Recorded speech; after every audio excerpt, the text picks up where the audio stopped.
Okay, moving forward. आज हम जो आगे का लेक्चर्स देखेंगे, इससे पहले हम लोग limit state method and working stress method में डिफरेंस देखे थे। ओके, सिलेबस को आगे बढ़ाते हैं। Okay, partial safety factor limit state method में ये जो टॉपिक्स है हमें जानना जरूरी है। पार्शियल सेफ्टी फैक्टर्स क्या होता है फॉर मटेरियल के लिए, लोड के लिए एंड लोड के लिए। ओके, तो पार्शियल सेफ्टी फैक्टर्स जो है एक होता है गामा एम। ओके, ये जो होता है पार्शियल सेफ्टी फैक्टर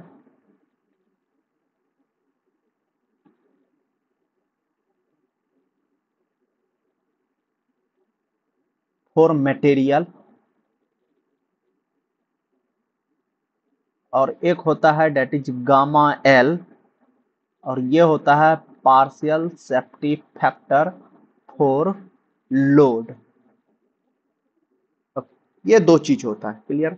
अब पार्शियल सेफ्टी फैक्टर हम लोग क्यों यूज करते हैं, मटेरियल में क्या करते हैं, पार्शियल सेफ्टी फैक्टर से हम डिवाइड करते हैं ताकि जो हमारा मटेरियल्स का जो स्ट्रेंथ है उसको थोड़ा सा हम रिड्यूस्ड करके डिजाइन एंड एनालिसिस पर्पज से यूज करते हैं, ताकि इससे जो हमारा स्ट्रक्चर होता है वो क्या हो जाता है, सर्विसिबिलिटी प्रोवाइड हो जाता है। उसी तरह लिमिट स्टेट मेथड में जब हम डिजाइन करते हैं तो क्या करते हैं, partial safety factor for load जो डेट इज गामा एल है, वो क्या करते हैं, हम उसको कैरेक्टरिस्टिक्स लोड या वर्किंग लोड या सर्विस लोड में मल्टीप्लाई करके क्या करते हैं, उसको डिजाइन लोड में कन्वर्ट करते हैं, क्लियर। तो यानी हम डिजाइन स्ट्रेंथ की बात करें यदि, कि हमारा डिजाइन स्ट्रेंथ क्या होगा, डिजाइन स्ट्रेंथ ऑफ मटेरियल के लिए पर्पज से जो हम यूज करेंगे, फॉर एग्जांपल इसको हम कुछ भी कंसीडर कर लें, that is F D equal to, तो क्या हो जाएगा, कैरेक्टरिस्टिक्स लोड,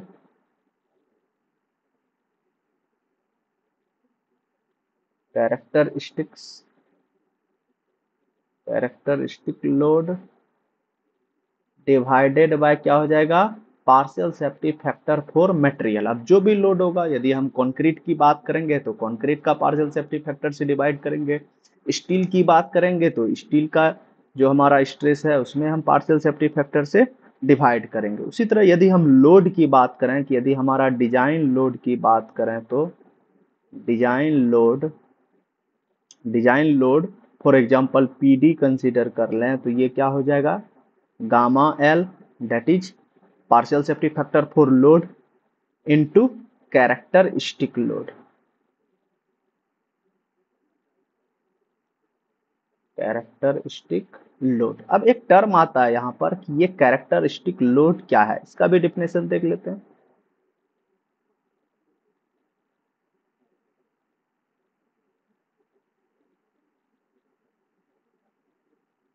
कैरेक्टरिस्टिक लोड ये क्या होता है, इसको भी देख लेते हैं। That load which has which has 95% probability 95% probability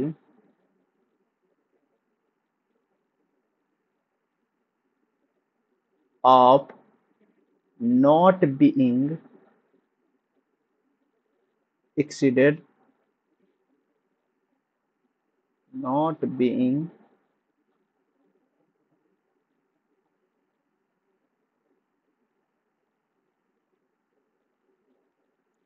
exceeded during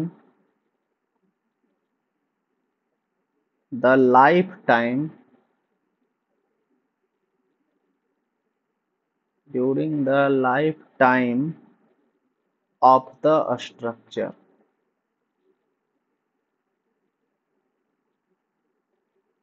clear.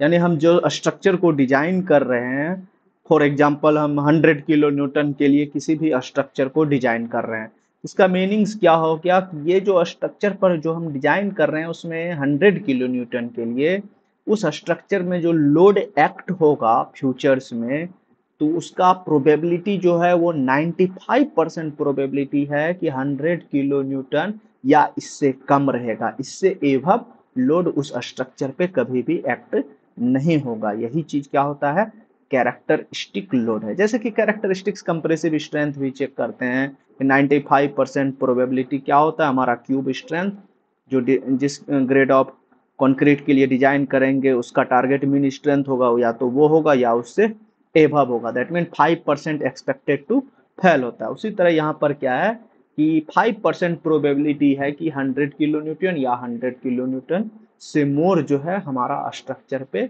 भविष्य में फ्यूचर में हमारे स्ट्रक्चर पे एक्ट हो सकता है, उसका प्रोबेबिलिटी क्या होगा 5% हो सकता है कुछ से, लेकिन 95% प्रोबेबिलिटी क्या होगा इससे ज्यादा लोड उस स्ट्रक्चर पे नहीं जाएगा। क्लियर। अब थोड़ा सा हम देख लेते हैं पार्शियल सेफ्टी फैक्टर्स जो है वो चीज हमारा डिफरेंट डिफरेंट कंडीशन में क्या होता है। जैसे हम गामा एम की बात करें, गामा एम हमारा क्या है partial safety factor for material की बात है। क्लियर। अब लिमिट स्टेट में हम दो चीज पढ़ रहे हैं, एक क्या पढ़ रहे हैं लिमिट स्टेट्स ऑफ कोलैप्स पढ़ रहे हैं और एक लिमिट स्टेट ऑफ सर्विसिबिलिटी पढ़ रहे हैं। तो दोनों कंडीशन में हम देखते हैं क्या क्या है। यदि हम बात करें कोलैप्स की और दूसरा बात कर लेते हैं सर्विसिबिलिटी की।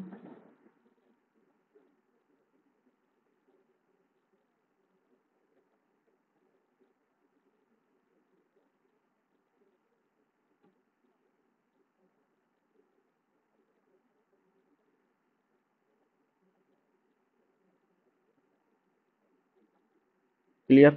अब ये गामा एम क्या है पार्शियल सेफ्टी फैक्टर, एक किसके लिए होगा कंक्रीट के लिए होगा और एक किसके लिए होगा स्टील के लिए होगा। तो ये दोनों केस में क्या है इसको हम देख लेते हैं, इसका वैल्यू क्या है ये हम पहले पढ़ भी चुके हैं कि इसका क्या वैल्यू है, हम इसको देख लेते हैं।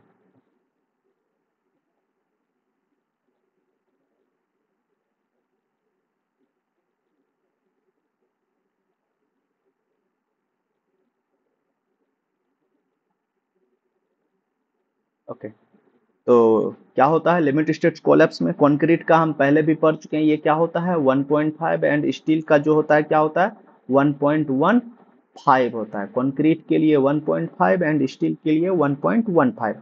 कब जब लिमिट स्टेट ऑफ हम कोलैप्स की बात करेंगे। लिमिट स्टेट ऑफ सर्विसिबिलिटी में क्या होता है दोनों केस में ये क्या होता है 1 होता है। क्लियर। नेक्स्ट हम बात करते हैं gamma L. Gamma L partial safety factor for load के लिए डिफरेंट डिफरेंट कंडीशंस में हमारा जब लोडिंग होगा डिजाइन के लिए हम यूज करेंगे तो लोड के लिए क्या होगा। क्लियर। ये जो है IS 456 जो हम आरसीसी डिजाइन के लिए पढ़ते हैं IS 456 2000 में, इसका मैं लिंक डिस्क्रिप्शन में दे दूंगा इसको डाउनलोड करने के लिए। क्लियर। इस कोड में क्या है ये चीज गिवन है कहाँ पर टेबल नंबर 68 में ये चीज मेंशन है। क्लियर। पेज नंबर कितना है इस IS कोड का जो पेज नंबर है ये क्या है 68 है। इस पेज नंबर में ये दिया हुआ है डिफरेंट डिफरेंट लोड कॉम्बिनेशंस पे क्या है। जैसे पहला क्या है dead load plus IL, DL क्या हो गया डेड लोड यानी सेल्फ वेट, IL क्या हो गया इम्पोज लोड दैट मीन्स इसी को, और ये लाइव लोड हो गया। क्लियर। जब इसका कॉम्बिनेशन होगा तो क्या होगा दोनों में कैसे मल्टीप्लाई होगा 1.5 से मल्टीप्लाई होगा। यानी जब डेड लोड होगा हमारा कहीं पे हम डिजाइन करेंगे उसके लिए लोड कैलकुलेशन करेंगे वहां पर यदि डेड लोड भी होगा और साथ ही साथ लाइव लोड भी होगा डेट इज इम्पोज लोड, तो क्या करेंगे दोनों वैल्यू में हम क्या करेंगे 1.5 से मल्टीप्लाई करेंगे। क्लियर। नेक्स्ट क्या है dead load plus wind load है तो फिर क्या होगा ये 0.9 होगा और विंड लोड के लिए क्या हो जाएगा 1.5 हो जाएगा। क्लियर। अब यहीं पर एक ऑप्शन हम दे देते हैं earthquake load EL। Clear. Earthquake load जब हमारा ऐसा कंडीशन हो जाएगा तब क्या हो जाएगा डेड लोड के लिए 1.5 हो जाएगा एंड अर्थक्वेक लोड के लिए भी क्या हो जाएगा 1.5 हो जाएगा। क्लियर। ये सब कॉम्बिनेशन है। यदि मान लें हम बात करें dead load plus impose load plus wind load, यानी जब डेड लोड होगा प्लस लाइव लोड होगा प्लस विंड लोड होगा तो इस केस में क्या है तीनों में क्या करेंगे हम 1.2 से मल्टीप्लाई करेंगे। और ये सब चीज कब होगा जब लिमिट स्टेट्स ऑफ हम कोलैप्स की बात करेंगे। उसी तरह लिमिट स्टेट ऑफ जब सर्विसिबिलिटी की बात करेंगे उसके लिए भी डिफरेंट डिफरेंट कंडीशंस में जब लोड का कॉम्बिनेशन हम करेंगे जो जो भी लोड हम कंसीडर करेंगे डिजाइन पर्पज से या गिवन होगा तो उस कॉम्बिनेशन के हेल्प से क्या किसके लिए फैक्टर पार्शियल सेफ्टी फैक्टर है उससे हम मल्टीप्लाई करेंगे और यहां से हम क्या करेंगे डिजाइन लोड जो है हम फाइंड आउट करेंगे। क्लियर। नेक्स्ट बात करते हैं अब limit states of flexural.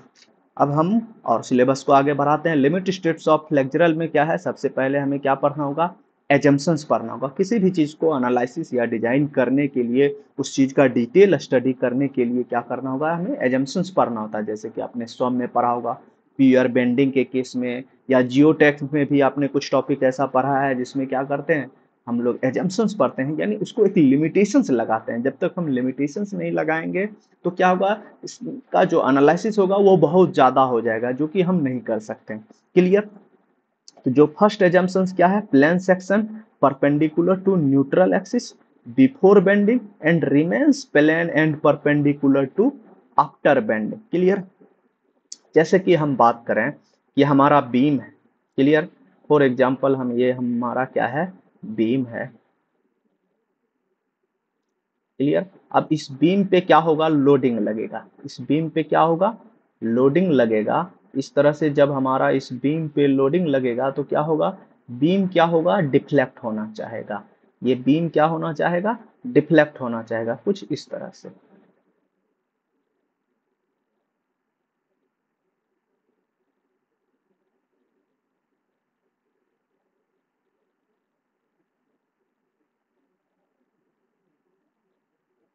Clear. कुछ बीम जो है इस तरह से डिफ्लेक्ट होना चाहिए। क्लियर।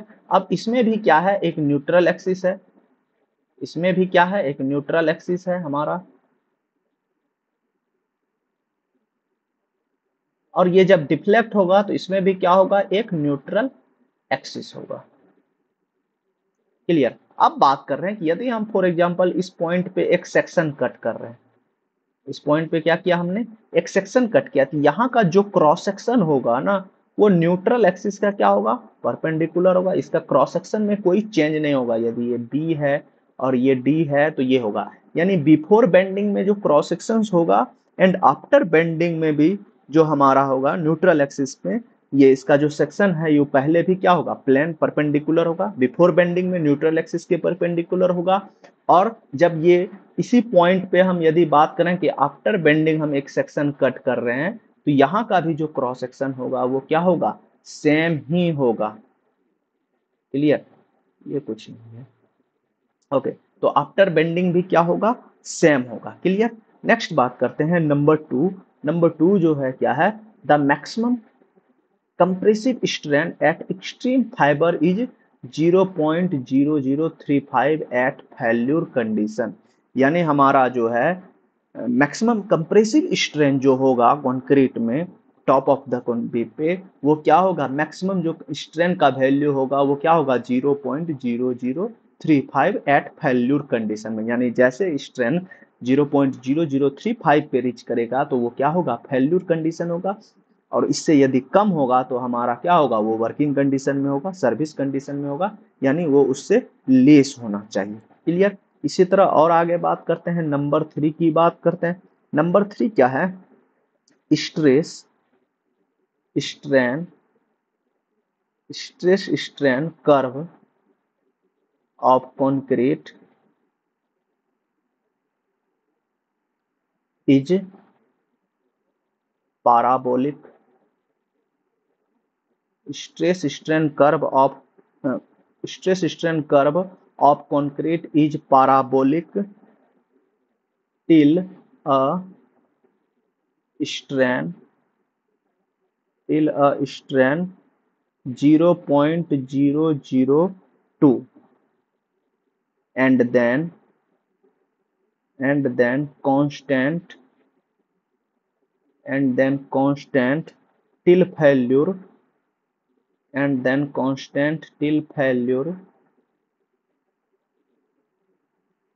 failure कहाँ तक, 0.0035, बिकॉज फेल्यूर कंडीशन क्या है, यानी क्या है, तीसरा एजम्पशन क्या बोल रहा है कि stress strain curve of concrete जो होगा वो क्या होगा, पाराबोलिक होगा। कहाँ तक, जब स्ट्रेन का वैल्यू कितना होगा, 0.002 तक होगा। लेकिन उसके बाद क्या होगा, एक कांस्टेंट होगा टिल फेल्यूर कंडीशन, कहाँ तक, 0.0035 तक होगा। क्लियर। इसको देखते हैं।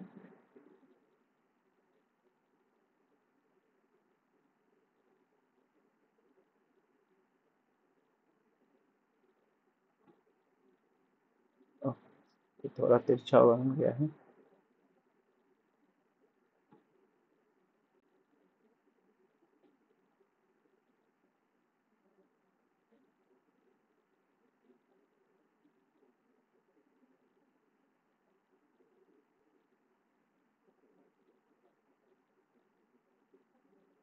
ओके,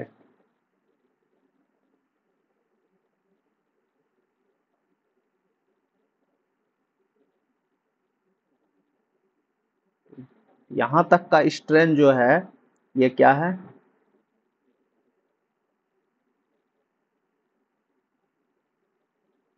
ये क्या है 0.002, 0.002 तक क्या है पाराबोलिक है, और इसके बाद जो है क्या है 0.0035। तो ये क्या हो जाएगा, इधर जो हो जाएगा क्या हो जाएगा एफ सी के, इधर क्या हो जाएगा ये स्ट्रेन।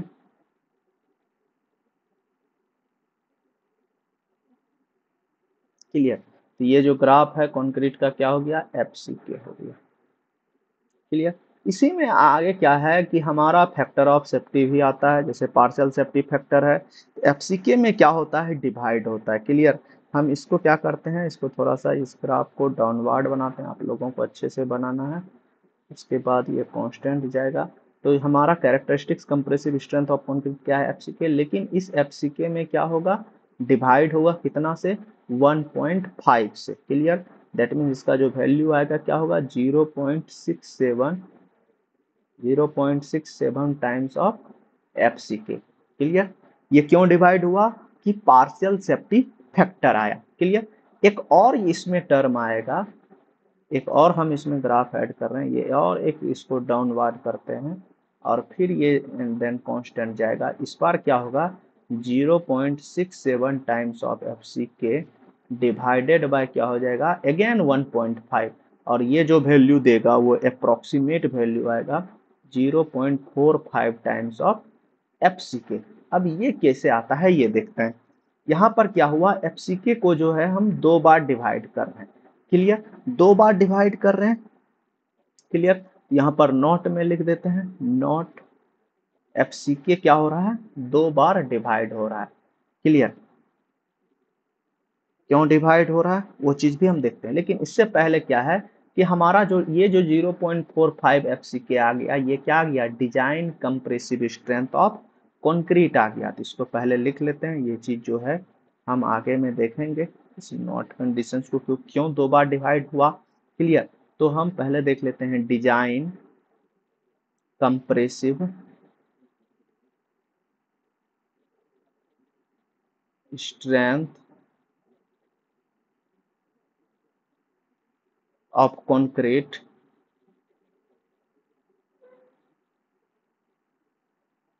के लिए इक्वल टू क्या हो गया 0.45 एफ सी के। क्लियर। ये चीज हमारा आ गया। अब ये हम देखना चाहते हैं कि ये दो बार क्यों डिवाइड हुआ।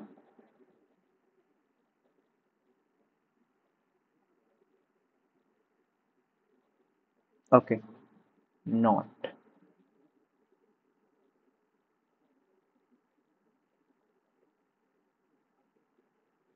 F C K is divided twice by 1.5 to obtained design compressive strength, to obtain design compressive strength। Clear. FCK में क्या हो रहा है दो बार हम 1.5 से डिवाइड कर रहे हैं, क्यों हम फाइंड आउट करने के लिए design compressive strength. Number first पहला 1.5 क्यों है ये चीज देखते हैं। पहला 1.5 जो है वो क्या है गामा एम है, किसके लिए कंक्रीट के लिए, that means partial safety factor for material concrete के लिए हम इससे डिवाइड करते हैं। तो ये चीज नीचे लिख देना है कि पहला जो है किसके लिए partial safety factor safety factor of material. Clear, ये चीज तो हम जान ही रहे थे कि हम क्या करते हैं, स्ट्रेंथ में डिवाइड करते हैं। अब दूसरा क्यों है, ये जो दूसरा है 1.5, ये क्या है, साइज फैक्टर है। ये क्या है, साइज फैक्टर है। क्लियर, अब हम समझते हैं थोड़ा सा। हम क्या करते हैं, एक क्यूब बनाते हैं, एक क्यूब बना लेते हैं।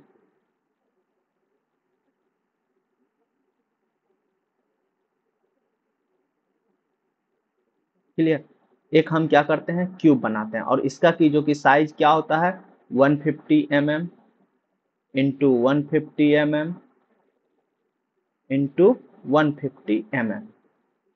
और इसमें क्या करते हैं, ये क्यूब का हमारा स्टैंडर्ड साइज है। इससे हम क्या करते हैं, कंक्रीट का स्ट्रेंथ चेक करते हैं डिफरेंट डिफरेंट ग्रेड का। फॉर एग्जांपल M20 का, जैसे हम बात करें M20 का हम क्यूब बनाते हैं और इसका FCK क्या होगा, दैट इज 20 मेगा पास्कल। ये हमें कैसे पता चला है, कि हम क्या करते हैं 150 mm क्यूब साइज में कंक्रीटिंग फिल करते हैं और उसका CTM से कंप्रेसिव स्ट्रेंथ चेक कर लेते हैं। क्लियर, लेकिन क्या है, ये जो साइज है ये बहुत ज्यादा स्मॉल है। कितना है, 150 mm है, क्यूब है। लेकिन रियल वर्क कभी भी इतना स्मॉल में नहीं होता है, वहां पर क्या होता है, मीटर्स में होते हैं। तो ये क्या है, बहुत ज्यादा छोटा कंक्रीट है। क्लियर, साइज में क्या है, बहुत ज्यादा छोटा है, लेकिन जब हम रियल वर्क करते हैं तो ये इसके कंपेरिजन में बहुत ज्यादा लॉन्ग होता है। यानी क्या हो गया, ये जो एक अकेले दूसरा जो 1.5 आया है, क्या आया है, साइज फैक्टर आया है। क्लियर, तो ये क्या हो गया, this is due to size effect. यानी पहले हम बहुत ज्यादा स्मॉल कंक्रीट का हम चेक कर रहे थे, लेकिन रियल में वो क्या हो रहा है, बहुत ज्यादा लॉन्ग है। Clear, this the difference in strength,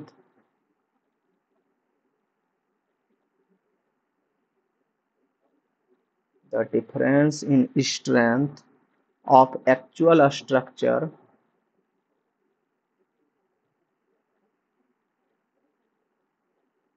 of actual structural element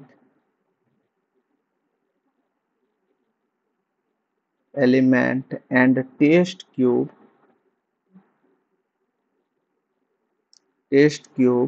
due to large difference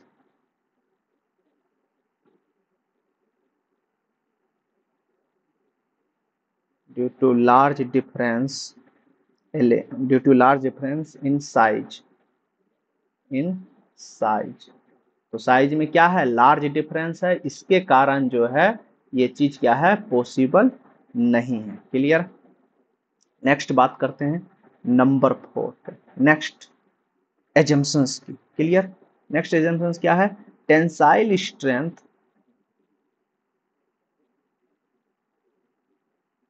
tensile strength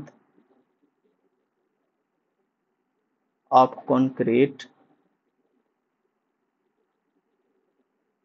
is ignored.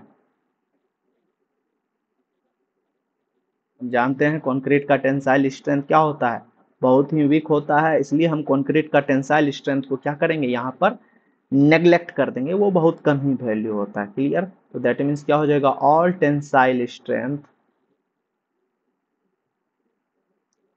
Stresses are taken by are taken by taken by steel only, steel only. तो जो भी tensile stress होगा वो कौन लेगा, steel only bear करेगा। Clear, next और आगे चलते हैं।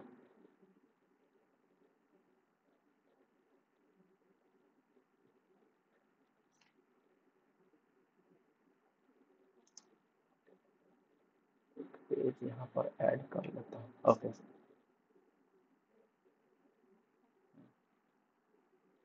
नेक्स्ट नंबर 5 की बात करते हैं। Number 5, next assumptions, the stresses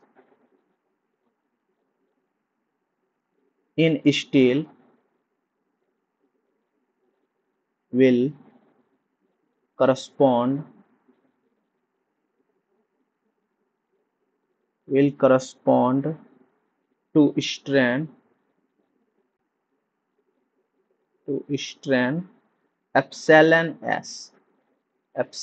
s for design purpose.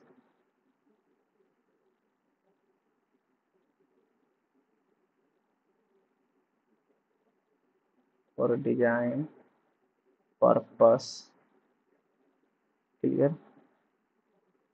For design purpose, and partial safety factor of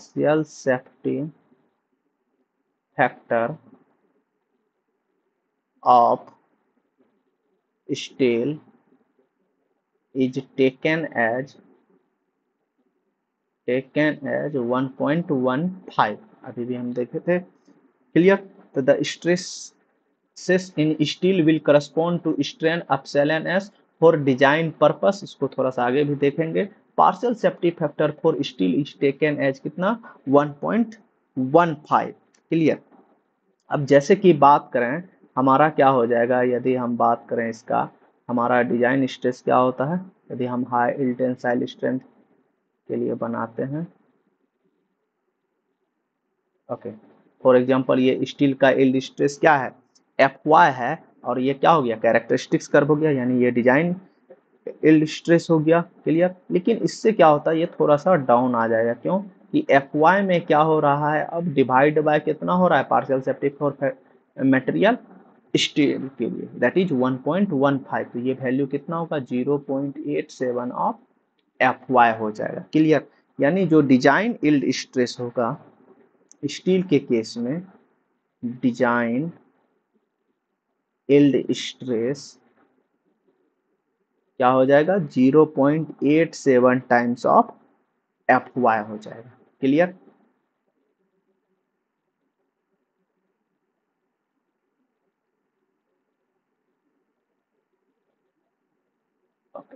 next assumptions की बात करते हैं, लास्ट एजम्पशन है ये नंबर 6 है, क्लियर? द मैक्सिमम, एक सेकेंड इसको रहने देते हैं, इसको देखते हैं, बाद में इसको सीरियल कर देंगे, हम अरेंज कर देंगे, okay.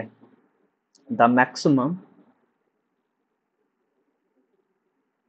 strain in steel is limited to the maximum strain in steel at failure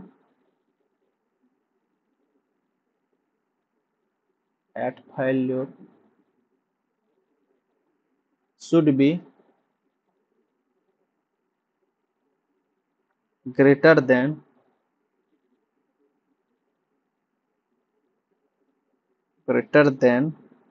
equal to epsilon st minimum, clear? जो मैक्सिमम स्ट्रेन होना चाहिए वो क्या होना चाहिए, शुड बी एप्सिलॉन एस, जो है हमारा maximum strain at failure condition है, वो जो होना चाहिए वो कब फेल होगा, जब हमारा एप्सिलॉन एस जो है वो एप्सिलॉन एस टी मिनिमम से ग्रेटर देन या इक्वल टू होगा, क्लियर? यदि लेस देन होगा तो वो फेल्यूर कंडीशन नहीं होगा, तो दैट मीन्स इसको क्या लिख सकते हैं, जो सारा एप्सिलॉन एस है ये should be greater than equal to क्या होना चाहिए, एप्सिलॉन एस टी मिनिमम, ये क्या होगा, फेल्यूर कंडीशंस होगा, क्लियर? ये एप्सिलॉन एसटी मिनिमम का जो है एक फॉर्मूला डायरेक्टली दिया हुआ है आईएस कोड के द्वारा, जो कि क्या होता है, 0.87 times of Fy divided by ES modulus of elasticity of material steel plus 0.002, ये क्या होता है हमारा एप्सिलॉन एसटी मिनिमम का ये फॉर्मूला होता है, क्लियर? तो आज इतना तक ही रखते हैं, आगे क्लास में जो है इसको और आगे बढ़ाएंगे। आगे क्लास में हम सिंगली रेनफोर्स्ड बीम को एनालिसिस एंड डिजाइन करने के लिए जो हमें डिफरेंट डिफरेंट टर्म्स आता है, जैसे compressive force, tensile force, lever arm, neutral axis, that means XU limiting, ये सब कैसे होगा, कैसे फाइंड आउट होगा, इसका वैल्यू क्या होगा, ये चीज़ हम पहले देखेंगे, फिर और हम सिंगली रेनफोर्स्ड बीम का एनालिसिस एंड डिजाइन करेंगे। Thank you.